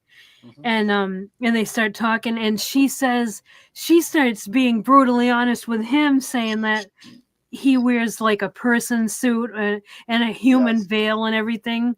Yeah. She And sees right through him. yeah, yeah, absolutely. And It's yeah, remarkable. And he's doing the same thing where he's like, coming off like, yeah, we're friends. She's like, no, we're colleagues. yep, Like it's almost the same conversation, but now it's flipped. So there's your irony with it. yes, And then later it's the same. He gets the same kind of thing with Will, where yep, Will kind of stands him up, uh, you know, and he goes looking for him. yep. So which is even funnier. But yeah, that scene with Jillian is great. Yes, that was oh man. Yeah, it was awesome to see her. Her Um delivery is like it's just the way she speaks, her cadence, everything. Like because on X Files, it's almost surgical the way she's speaking a lot of mhm, times, and very matter of fact. There's no kind of bullshit behind it. So in playing this role, it's the same vibe, but yes. you could see almost like a playfulness in her eyes with how she's kind of. It's almost like she's toying with him. Yeah, yeah, she was awesome. She's awesome in this. She looked fantastic too in there. Yes, very much. Yeah, she's one that has like she I don't know what she looks like right now, but she had aged very nicely. Yeah, Um she almost had like more of a stoic kind of look to her yeah, as she's getting old. Like there's a gracefulness and like yes. something that's a little bit more, which is great, and especially for the role that she's playing here, you want someone that definitely has that. Again, the casting is so great. Someone that has it's believable that she'd be doing this, how her interaction is with Hannibal. Like no, I can't picture anyone else who would be in that position where it would make sense with how That's she's kind of putting him in yeah. his place, sort of, but in a more professional manner. Like he was very disrespectful towards Franklin, Hmm. but she's more like the way her matter of fact. It feels like it's a kinder hand, Yeah, if that makes sense. definitely. Yeah, definitely. Like yeah, she was matter of fact with him, and I think, um, and it's funny because they are not like they're also colleagues. So Mhm. she could have been kind of as brutal to him as he was to Franklin, Yeah, but she didn't handle him that way, yeah, and that really goes to show how like shitty of a person Lecter is. yeah, Yeah, it was so well done. yeah. It really was because like, again, it's he sees Franklin as so beneath him, Yes. which is yeah. And again, that's how the character is. It's like he's not helping him. He's toying with him. Mm-hmm. Yep. Yep. Everybody else are his little like playthings. Yep, Just like and you see Will is his little plaything. yep. Um yeah. So later on, Will goes to see Lecter, and Lecter asks, am I your psychiatrist, or are we just having conversations? And Will's like, I think yes is an appropriate answer to that. Yeah, And and then he's like, oh, okay, then I guess a glass of wine is appropriate because Will had noticed that he had a glass of wine because after his session with um, Doctor Gillian Anderson's name and her character is Dr. Bedelia du Maurier. Um, and yeah, so after his session with her, they have a glass of wine. And she's like very like she lays out. She's like, but we'll do so as you're like as colleagues, colleagues. not Yeah, as friends. right. So yeah, Will says like, have you been drinking and all that stuff, and Mhm. so then Yeah, he started by her place, and then when he got back to his, he continued drinking yeah, yep, because you could feel the loneliness in Hannibal. yeah, yep, definitely. Yep. So they're talking about the latest kill, and uh and Hannibal makes a interesting observation and says like this latest kill is kind of a distraction for Jack. He's looking for this serial killer to keep him, but it's keeping him from finding the Ripper. Yeah, Um, so it's like this is a perfect diversion, and Will is like, that's a interesting theory. Um, yeah, so that was a nice little tidbit they put in there. yeah. Um, He says something else though during that conversation regarding how the Rippers is toying with Jack, um, yeah, with that's the phone calls and all that, and yeah, about Miriam, and I forgot what the hell Hannibal said. Oh, did he say? Oh, was it working? And then Will goes, oh, incredibly well. Like he gave Hannibal satisfaction without knowing that Hannibal is responsible for this. yep. So yeah, And then we see it cuts to um, Lecter getting blood drawn by it looks like an insurance guy for it's like life insurance or something like that. And Lecter asks for his business card, which comes into play a little bit later. Oh no, actually, we see that almost right away. Um, wait. yeah, Don't. Wasn't there the part where they thought like they got one from the bathtub that maybe someone was harvesting organs? Wasn't it that there was a whole conversation regarding that stuff? Because I thought that happened before we started seeing that montage. the where they discuss the missing organs. That's at the lab. That's a little bit later. Oh, okay. Oh, I thought it was Um, down here. yeah. So yeah. So then okay. So during this scene, um, he gets the card from the this insurance guy, and his name's Andrew Caldwell, and it's in like this like Lecter keeps like this Rolodex type thing, Mm-hmm. and as we see that, we also see um, Hannibal take out a recipe card from his recipe box. Yeah. Oh, so that's the first time we see him associating recipes with Yeah. people that he's killed. Yes. Yeah, that was wild. Yeah, Um, because apparently the flashback was a few years prior. yep. Because we see we see that guy was drawing blood from him, Hmm. and do you remember what he said to him? Well, There so was something yeah, like medical wise about Lecter that I kind of it stood up, but I can't remember what the hell it was. yeah, he said something like, "Do you have any diseases?" And he's like, "If you don't disclose, it'll just hurt you later." And then he's like talking about how a virus. Yeah, he alluded to something that he might possibly have a virus. He's asking Lecter if he has any like if he's sick with anything or if he has any diseases. Oh, okay. Yeah. Wait, now was he a doctor from when he was actually he helped like in the ER? Was that what that was? Like they were taking blood from him to test before he actually started working in the ER. We we don't actually know that. All we know is that he's an independent medical examiner. Okay. That's that's all that's said on Yeah, this and guy's card. we know that it was years prior. That's kind of to Yeah, set it this is up. in the past. Yeah, because then we see that doctor in current time, and he's in the rain in his car at night, and something Yep. happened, and he had to stop. And he's got a weird leakage coming out of the back of his car, and as he's Yep. trying to look at it, you see the headlights come up, and the door opens up, and it's Hannibal, and he's walking towards him. Is you have car trouble? And he's like, yeah, I don't know what's going on here. And as he's looking at him, he's like, you look kind of familiar. And Hannibal just keeps walking towards camera until everything's all black. Yes, and I love that scene because they use the X Files tension music.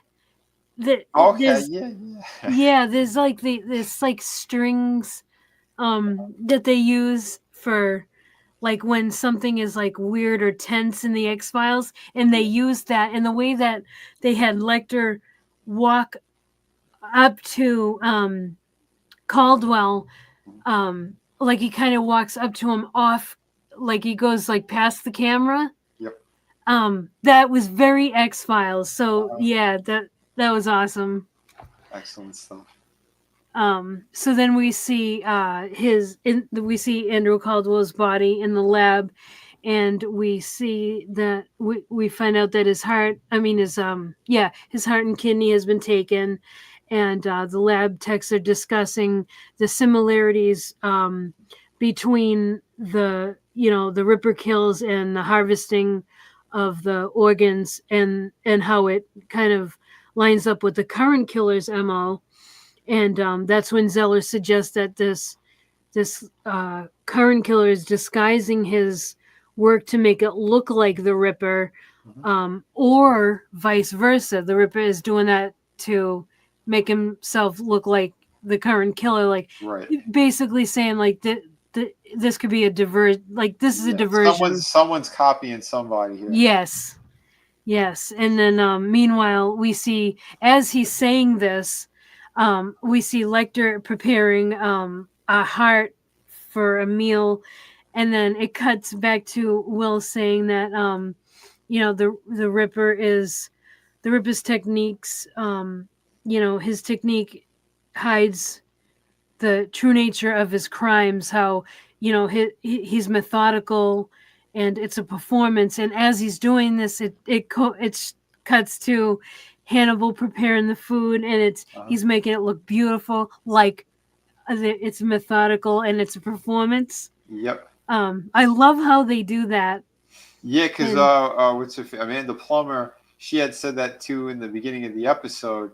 mm-hmm, It's not just that they loved his meals; they said it's like a performance because they mm-hmm, would watch him.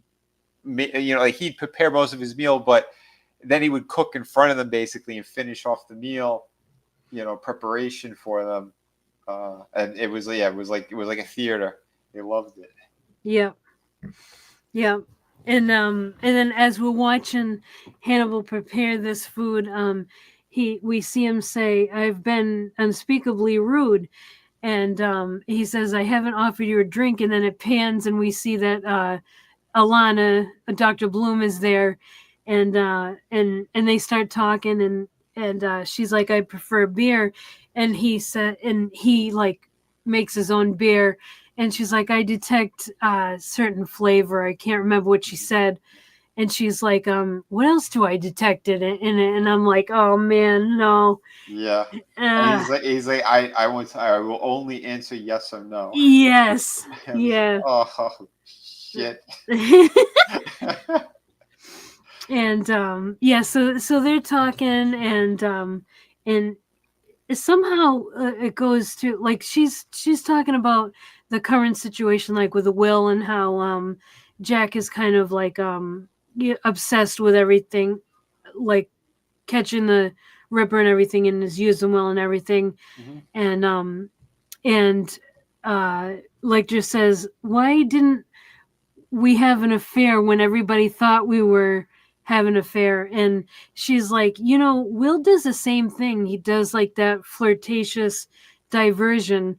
And he says, yeah, she's like, "You and Will have that in common." And he says, Maybe you're the thing that Will and I have in common." Hmm. um so some could there be some brewing here? Possibly, but again, we don't know if he's toying with her. That's the Yes. thing. It's. But again, we get that sense obviously with her as well because with that conversation that they were having, he kind of alluded to that as well, and she's going. I want him to be safe, or like she almost Hmm. kind of pivots or parries his questioning Yep. of if they were an item beforehand. Yep. Yeah, she's good. She handles them well. Yeah.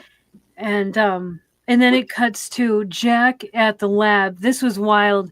So he pulls that drawer out, um and there's nothing in the drawer. There's nothing in that, like where he first heard the phone ringing, and there was the arm and the Yeah, it phone. was his severed arm with the phone. Yeah, In his previous time that he was envisioning this yeah. um, from He a. pulls that drawer out, and this time there's nothing. He turns, and we see Will is on the exam table, and he's dead.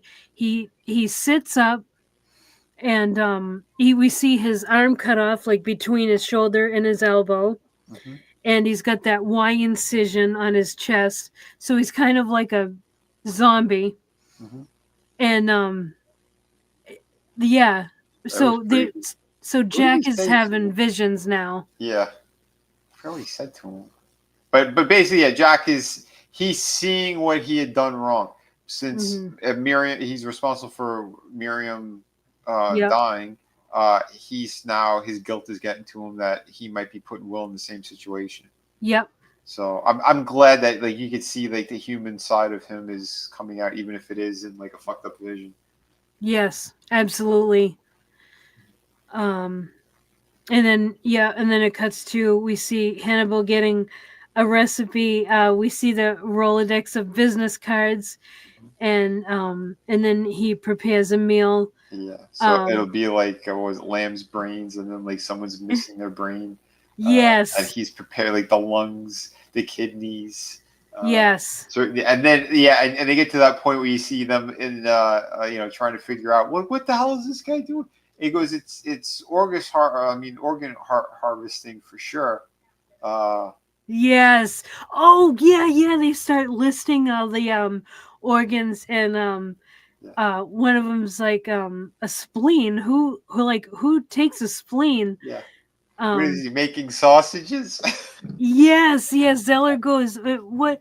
Why they take his intestines? Like, does this guy have short bowels, or is the Ripper making sausages?" And then it cuts to Lecter like making sausage, Yeah, filling the cases. Oh, and then that's so great. dude, that was awesome.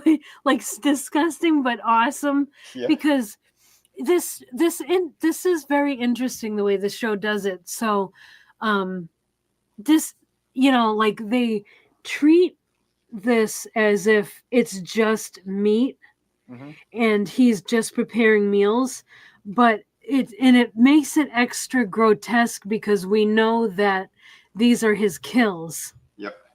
It's like what a mind trip. Yep. And like and you can see like what he did, like the extra parts or something that he's not using. Like he basically like he freeze shrink wraps it and he puts Mm, it in his refrigerator. yep, Like all perfect, all neat. Yeah, yep, it's wild. yep, yeah. It's oh man. And then Jack asks, "How many killers are there?" And Will says two. And Jack is like, "Are you sure about that?" And Will's like, "Yes. Well, one of them one of them is the Chesapeake Ripper. Hmm. But yeah, he's like, definitely there are two killers. And that's when you see like he's that Jack is definitely deferring to Will's judgment. So that was nice to see. Yeah, that Um, was good. it, and then Franklin is having a session with Lecter, and he's talking about how, oh, I saw you again at the Jose's cheese market, and then he's talking about we have cheese in common and everything like that, Yeah. and he's talking about this type of You, cheese. but you're It, also getting the sense that Franklin is straight up stalking him. yes, yes, absolutely, yeah, because Hannibal's like, yeah, it's a small town or a small city or something like Yeah, that. because it's a lot smaller of a town than I thought it was. This is Yeah. along those lines because he didn't even notice Franklin, and that's what like kind of bothered him as well. Mm-hmm. Because Yep. Hannibal usually he's very perceptive on everything around him, his surroundings, everything, and he didn't seem to have he didn't catch Franklin. Yep. Yeah. They and then he's like talking about this type of cheese, and he's like really into this cheese, and he taps Hannibal on the knee, and Hannibal like is sitting there, and he kind of looks down at his knee when Franklin does that, and you can see that he's like, "Don't ever effing touch me again." Yeah, Oh man. Um. And then yeah, they're talking about how uh the Franklin's fear of being alone and all that stuff, and how it can leave a dull ache, and then his session is over, and then Will is on the schedule to be next, but he's not there. So then you see um, Lecter just sitting in his office at his desk alone, and it's like he's like after just talking to he but just had this conversation about being alone with yes, Franklin, and now every he's every time he has these meetings, these appointments out with Franklin, yep, we're getting the sense that Hannibal is just as alone and messed up as basically as Franklin is, because like yep, he checks his watch as soon as he opens up that door and he sees that Will's not there, no one's there in the office. He checks his watch. He goes straight over to his desk. He opens up his appointment book and it says 7:30. Will Graham. Will Graham, but it's not. He ain't there. yep, So yeah, then he ends up going to look for him. He's not even sitting on his hands. He's just going straight over. And yeah, and isn't Will have like another like vision or something? Like yes, yeah. So we he's, see he's Will, not fully resting, but he's like awake, but like sitting in his chair. yeah, he's like kind of zoning out, like Yeah, almost kind of like um dissociating, kind of in a way, yeah, because we see him a scene of Will and Katie Hobbs on in a field. It's from the first episode yeah, of the where the body that girl was impaled, Yep. like laid out, displayed Yeah. on the field. Yeah. The one that was different from everybody else. Yes. And they're just sitting there, and she says it's better that it's just the two of us. Didn't And she call him Dad as well? well, yeah, we hear Lecter's voice saying Will, and Katie says Dad, Hmm. and Will says yes, and Katie says there's someone else here. And then we see Lecter walking into the lecture hall, Hmm. and Will is just kind of sitting at his desk in a trance. Yep. And then Lecter's like, Will, and then finally Will comes to, and he's like, was I sleeping? And Lecter's like, well, your eyes were open, but you weren't present. Hmm. And he's like, I need to avoid sleeping because of my bad dreams. And Lecter looks down and sees all the crime scene photos and says, I can see why you have bad dreams. Yeah. And then Will asks what Lecter sees, and in the photos, and then he said like Ripper and someone else, um, and they discuss possible motives. Hmm. And Lecter says that the who either the Ripper or the current killer takes their organs because in his mind these people don't deserve them. And he's telling Will, he's like giving Will all the answers, but Will isn't putting it together. Yeah. That's Um, just the most messed up is how much he's truly fucking with Will. yep. That it's like it's I'm right here. I'm Yeah. it's yeah, it's amazing. But yeah, as they're doing that though, that's yeah. Doesn't Jack come in? And they had a tip. Uh, Um, let's see. because it was with the ambulance. Because Yes. while Lecter's there, he's inviting him to come with them. Yeah. So Beverly. So then it cuts to, we see Beverly telling Jack that they've been looking for like a kill truck, because an ambulance makes the most sense, because then they show a video of an ambulance driving away from a crime scene. And then Jack is like sold on that. He's like sold on that idea. Um, and so then he goes to Will and Lecter, and he's like, "Do you guys want to help us catch a serial killer?" And so they go to that ambulance company that Beverly had found, and the guy there, Silvestri is his name. He's not in, but they decide to put a GPS tracker on his truck.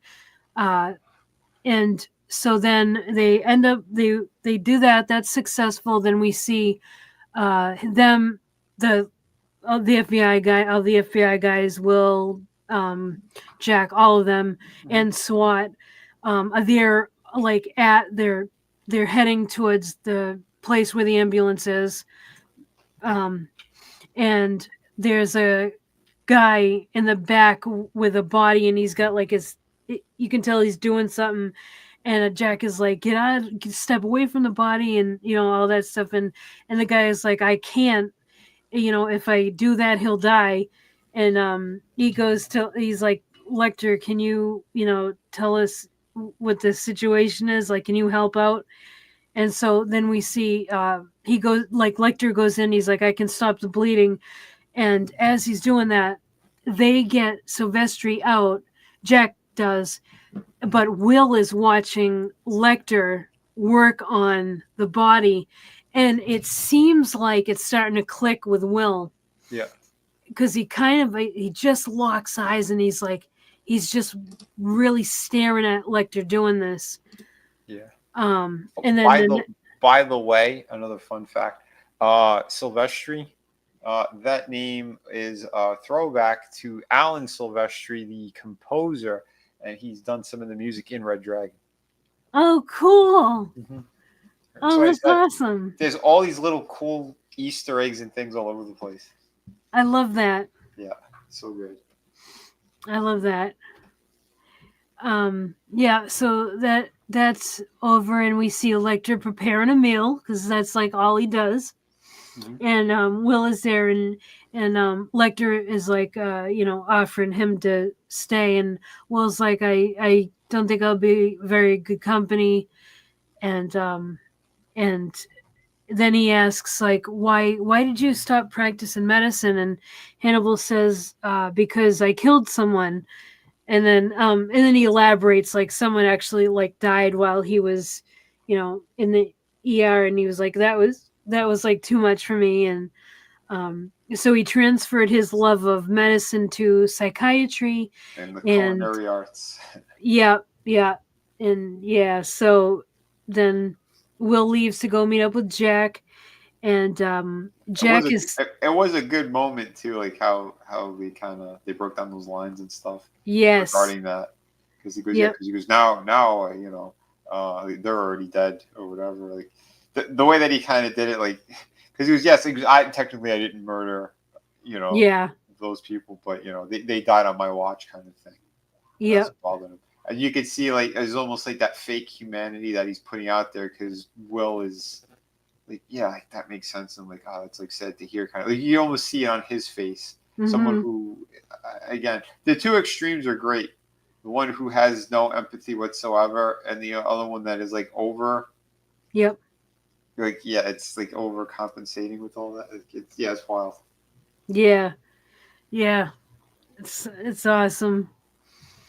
And then we see Will leaves to meet with Jack, and we see it cuts to Jack staring at like a wall of all of his evidence, and as he's looking at all of the people and everything on that wall, um, it cuts to the table is full of like all of these dishes that he's prepared, and it's like you have to draw the conclusion that all of these dishes are made of all of the people Mm-hmm. that Jack is staring at on the wall, and it's like, this is what I love about this show, how they do stuff like that. Yeah, and like And all the evidence is about to be eaten. yeah, yeah, it's just so it really plays with your mind. I Yeah, love that. yeah. And You see, it's a full group of people there, including Christopher yeah, Plummer's daughter. It's yeah, oh all of yeah, those Like, his elite friends and everything. yep. He found his inspiration again. Yes. Yeah. And I love how he leaves the episode off. He goes, he says, "Before we begin, you must be warned. Nothing here is vegetarian." And they laugh, and he ends it with "Bon appetit." Yes, that's the line. Yep. That's what we've been saying. Oh shit, so good. It's funny Oh, too. When I first started saying it in those other reviews, I didn't remember him actually saying it until. yeah. Me, same. Neither did I. Oh, And Stig, hello, Stig. hey, Happy New Steve. Year. Happy New Year, buddy. Good to see you. And Stig says, imagine if the kid in Toy Story dies and gets buried with his favorite toys. Those toys will be trapped alive inside the casket and have to watch the kid decompose slowly over many years. Jeez. But That that's what that. is, Wait a minute. That's only if one of the toys is a flashlight as well. It'd be too dark. They can't see shit. that's a good point. Hmm. Did he have any toys that had flashlights on them?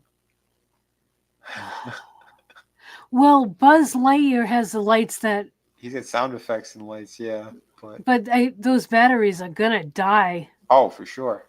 Just like the kid from Toy Story. Ah, dude, this is such a Damn it, Steve. Stig. Steve, you have to write this story. That's actually a good like horror story. That's like a Tales from the Crypt episode. Oh my god, yes. We should do that. A modern day Tales from the Crypt. Holy shit. Oh, that's great. But yeah, these two episodes are fantastic. They were really good. Yeah. Yeah, I think these two might be my favorite so far. Yeah, I mean, anything that gives like more backstory, I think, too, on Hannibal. That's definitely a win. Um, I always love that stuff Yeah. because like, and that's the thing too, like with Red Dragon, because like we see how he gets captured, and like basically what I think they were gonna do with this series was kind of end it at that point of uh yeah, like Will, because in the movie Will is the one who's responsible for helping to capture Hannibal, and then he goes back to him for help on trying to catch another killer. Because it's like that's why later on in Silence of the Lambs he goes, oh yeah, there's another one who, you know, like Will, who needs this person needs help on solving a crime, or you know, someone who knows the criminal mind essentially, and that's why like you know it goes straight to Silence of the Lambs, like from that point. But I think this series is supposed to end there. I think that's what they originally wanted to do, but um, the way it kind of ends, you could sort of still. I know we're a ways off from that, but again, because everything is so tied to Red Dragon, these Yeah. characters that are in here and all of it. So, um, yeah, I don't. It is interesting. Like I said, it feels like it's its own like multiverse kind of, you know, like a parallel universe of what we've seen with the movies, Yeah. if that makes sense. But Yeah. I'm gonna have to watch Red Dragon again. yeah, I got a feeling when we're done with all of these, we're probably going to want to do that to Yeah. see what's similar, what kind of connects, because I Yeah. know the show starts to do its own thing as well, from what I recollect. Yeah. Yeah. I'm Uh, gonna have. Yeah. I need to watch it because like I said, it's been so long. I can't even remember a yeah, a lot of the movie. I do remember that I liked it a lot though. yep, yeah. All three movies were great. I think Hannibal was probably the harder one to watch just because of the grotesqueness of Gary Oldman's character. Yeah. But again, we know how deranged, truly deranged Hannibal is. So, I mean, like, it makes sense, but it's just, oh my God, yeah, that was just, oh. I remember the first time I saw that, I was so disturbed by it. Mhm. Absolutely. This is yeah. This is awesome. Yeah, so good. I love revisiting this. Yeah. Well, that wraps it up. Yeah, had a blast reviewing these two episodes with you, and Yep. yeah, looking forward to episodes 8 and 9 Hmm. next week, same time. Yep. Yeah, that's So gonna be yeah, great. Yeah, 8 better have a lot of good stuff in there too. I mean, y- because you get to just have an 8, 9. yeah. But I don't know. I'm sure it's going to be good. I know because we do get. Don't they get back to Gideon as well coming up? I can't remember, and I haven't looked ahead. Okay. Well, we're gonna get there though. But it's this series is amazing. If you haven't seen it, yeah, go watch it. They're on Amazon and one of the free streaming services. I can't remember which one. I'm not sure if it was Tubi. I'll have to look that up. One second. Hannibal TV series streaming. Pluto TV, Sling TV. It's for free on those. If you have AMC Plus, if you have Amazon Prime, uh, yeah. So those are some of the places you could watch this. Yeah, some yeah. Anybody that's looking to like catch up and like watch along with us, definitely totally recommend it. Yeah. The show is great. I really think you'll like it. Um, yeah. Um, yeah. I guess that's it. And Vinny, if you want to tell them what we got, what you got going on for the rest of the week. Yeah, yeah. Tomorrow should be a toy stream already. I gotta start. I gotta review some stuff. I've been out most of the day, but I did pick up some cool things. So yeah. One in particular I got for under $1. Uh, I don't know if I'm gonna be able to review that properly though, because it is a big piece.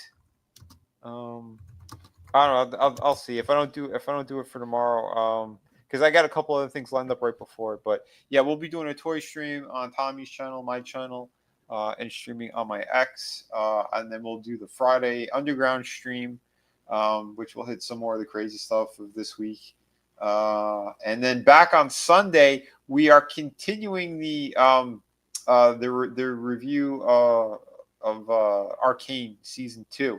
So season 2, we are starting this Sunday, the first 3 episodes, and yeah, I might be bringing on someone else as well with us because it's been Trina, Adam, and myself, and I think one of my friends who used to stream with us every now and then, yeah, she might be joining as well. But again, this series is fantastic, and looking forward to getting into it again, and and definitely to hear you. What am I saying? Tina as well. Tina was joining us on the first season. Um, Yep. yeah, I forget that, but yeah, Tina should be there as well. I'll remind her. So yeah, she usually watches them on the Sunday, like right before. So yeah, it'll be fun. That series is so good. Um, and yeah, that is it's going to be the end of the Arcane series that we're getting into because it's only 2 seasons, and then there are the spin-offs that they've been working on. So I think there's like 2 spin-offs that they're doing at the same time. So yeah, we'll see what's going to happen with all that. But yeah, that series has been damn good. And again, if you're an artist, if you're just someone who loves storytelling, uh, highly recommend it. Trina, myself, and Adam gave it a perfect score across the board. Season 1 was an absolute masterpiece. So Yep. Yeah, it was yeah, a blast. definitely get into that. And hold on, let me grab my link here. Yeah, I have some projects out there right now. I am working on the second issue of City of Venus, doing a ton of great work. I posted up an image from one of them. Copy. Oh, I can't drop it here, could I? Or how do we join the chat from here? Um, can you share it? Yeah, I'll share it. Yeah, so I because I got my work thing open too. Yeah, it's in the private. So yeah, we have the Shadow of the Kraken. Actually, let me shrink this. Yeah, here's Shadow of the Kraken again. So, folks, yeah, please jump on my projects if you haven't yet. You'll be really bummed if you miss out on it, and plus you'll be helping out a creator who actually delivers books. You know, not someone who's gonna blow smoke up your ass. I literally have just a whole bunch of comic books um, that are out there. You could grab. So if you watch this on the replay, yeah, either go to vinnyart.com or click my link tree or whatever. You can find me at Vinny Art. How you see it up here on the screen on Twitter, and everything's pinned up there. Um, I am sharing the screen, but I mean, I don't know. Everyone they've seen these projects, but for the ones who are new to it, or if you're just kind of jumping onto the stream, yeah, I do everything here. Shadow of the Kraken. I wrote it, drew it, penciled it, inked it, colored it, you name it. And yeah, book is 52 pages. It's an awesome pirate story. We're gonna get into some really dark stuff too on this series, playing with historical aspects. You're gonna see characters and people from history, other pirates that are going to be interwoven into the story of this particular comic book. Really cool stuff. But yeah, the first issue is your introduction to the world. But like I said, I jump genres because I do have like a connecting universe, and there's kind of a method to my madness, I guess you would say. But yeah, beautiful stuff here. And like I said, it ships immediately. So yeah, beautiful, beautiful stuff here. We also have Through the Woods is available on this campaign. So if you're looking for this is a completed story, hardcover, 100 pages. You're gonna be super happy that you got this one. I worked with my brother on this. He was the co-writer, and co-creator of this project. And yeah, this one was really good. Amongst the indies, people said it's like amongst like their top three books. They absolutely loved it. So don't miss out on that. Um, and yeah, it's we do have the art campaign, the art book campaign, which you could also click from this one. And yeah, it'll take you to. We have three other books here: a kids book and two other awesome art books. So if you're looking for high quality artwork, one is 140 something pages, just beautiful, beautiful stuff. Some of my best work to date. Yeah, if you love super high quality, if you're sick of the mainstream bullshit, yeah, this is definitely the book for you. Um, yeah, so we got a lot of great stuff, and like I said, we got a kids book on here or something more all ages. So if you're looking for that, it was perfect for Halloween. But if you're a horror fan, any time of the year, go ahead, pick that one up, read it. And yeah, here's the volume 3 book. This one's 64 pages. And yeah, like I said, tons of stuff on here. Yeah, again, I'm a former lead designer with Farland Toys. My background's all over the place. So if you are looking for high quality stuff, we have it. I have a couple of merch stores out there as well. So find me on Twitter. I got my link tree and all that. You can click anything you want. Go back some awesome stuff. Walk around with cool merch. Whatever you want to do, you could do it. But yeah, Trina, thank you so much. This has been a blast as always. And Yes, yes. Thank you for being here and reviewing these with me. This, yeah, it was awesome. And anybody watching on the replay, well, thank you all in the chat. Thank you all for joining us. And anybody watching on the replay, thank you as well. And anybody who is watching that doesn't have. That doesn't know Vinny, his link is his YouTube link is in the description, so you can find him there. yep. And oh, we've got something. Yeah, one of the panels from one of the current pages I'm working on with City Venus too. So yeah, we're gonna get into some grotesque things too a little bit here and there. It's awesome. Yeah, looking forward to that. Yeah, all of Vinny's art is awesome. I have all of it so far, so yeah, I can vouch for it. But yeah, thank you I all for appreciate it. yeah, absolutely. But yeah, thank you everybody out there for joining us and tuning in. We appreciate you so much. And Yep. yeah, hope you all have a great night. Yep. Have an awesome one. Bon appetit. Bon appetit.